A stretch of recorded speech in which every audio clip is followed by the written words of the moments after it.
정치권은 오늘도 이 사안을 두고 많은 말들을 뱉었습니다. 민주당은 검찰을, 국민의힘은 이재명 대통령을 비판의 대상으로 삼았습니다.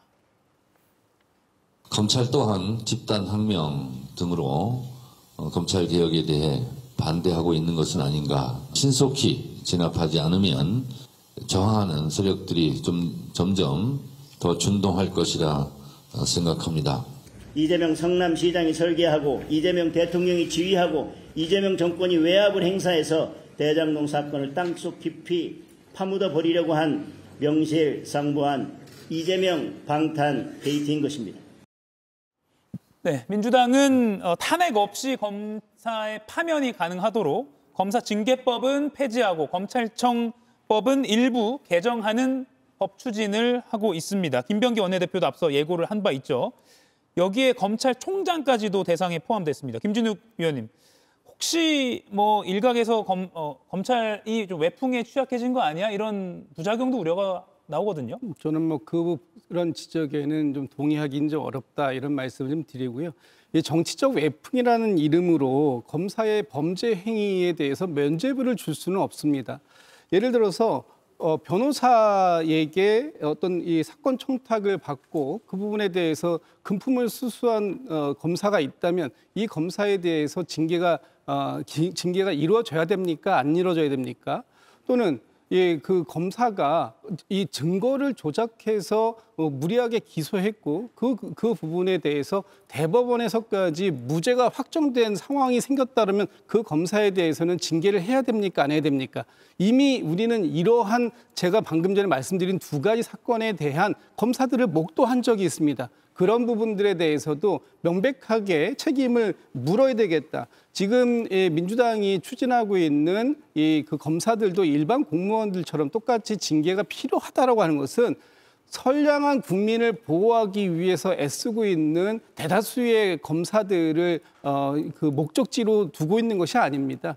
아주 한 줌도 안 되는 정치적 검사 또는 조작 기소를 통해서 본인들의 이익을 지키려고 하는 검사가 있다면 그 검사들에게는 반드시 국민의 이름으로 책임을 물어야 된다라는 것이 민주당의 입장이고 그 부분에 대해서 오늘 검사 징계법에 대한 폐지 그리고 검찰청법에 대한 개정안을 저희 발의한 것이기 때문에 앞으로 이 부분에 대해서는 뭐 국회에서 또 다른 논의가 계속해서 진행되겠습니다만 기본적인 입장에 대해서는 변할 것이 없을 것 같다 이런 생각이 듭니다. 국민의 입장도 들어볼게요. 검사징계법은요. 검사에 대해서 일정하게 신분 보장을 해주고 있는 겁니다. 해임까지는 가능하지만 파면을 못하게 해놨잖아요. 이것은 사법기관인 법원의 법관에 대한 신분 보장과 똑같이 만들어 놓은 겁니다. 판사도 파면이 안 되지 않습니까? 이건 왜 그렇게 해놓은 것이냐. 결국 검사들이 독립적으로 소신껏 일하라고 그렇게 신분 보장해 놓은 겁니다.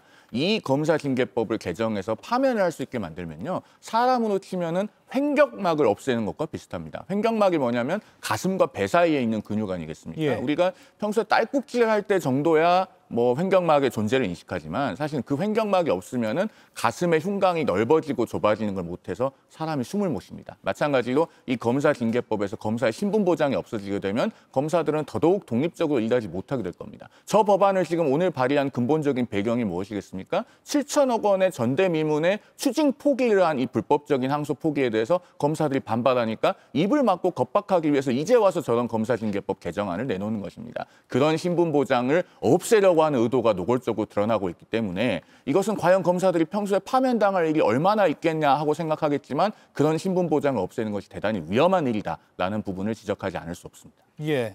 민주당과 국민의힘이 완전히 엇갈리는 입장을 갖고 있네요. 공소 취소 금지법, 이건 국민의힘 곽규택 의원이 발의를 했습니다. 공소를 취소하지 못하게 하는 법안. 사실 의석수 때문에 이게 실효성이 있을까 싶긴 한데 김인영 의원님. 국민의힘이 단독으로 입법 통과를 못 시킨 지 꽤 오래되었습니다. 그럼에도 저희는 국민들께서 의혹을 제기하고 있고 의구심을 가지고 있기 때문에 이런 법안을 발의하는 겁니다. 지금 이번 사건 같은 경우는 대장동 항소를 포기함으로써 7,800억을 국가가 손해보는 겁니다. 이런 사태에 대해서 민주당도 반성해야 될 부분이 있는 것이 이런 법안에 대해서 민주당도 분명히 취지는 동의할 거라고 생각합니다. 권력에 휘둘리지 말고 권력이나 외압에 흔들리지 말라고 검찰에 끊임없이 주문했던 게 민주당이지 않습니까? 과거 문재인 정부에서 윤석열 전 대통령을 검찰총장에 임명할 때 권력 외압에 흔들리지 않는 강직함을 가지고 있었기 때문에 선임한다고 배경을 밝혔었거든요. 그런 만큼 민주당에서도 이런 법안의 취지에 대해서는 충분히 공감하고 저는 오히려 민주당도 이런 법안에 찬성할 수 있다고 저는 생각을 합니다. 예.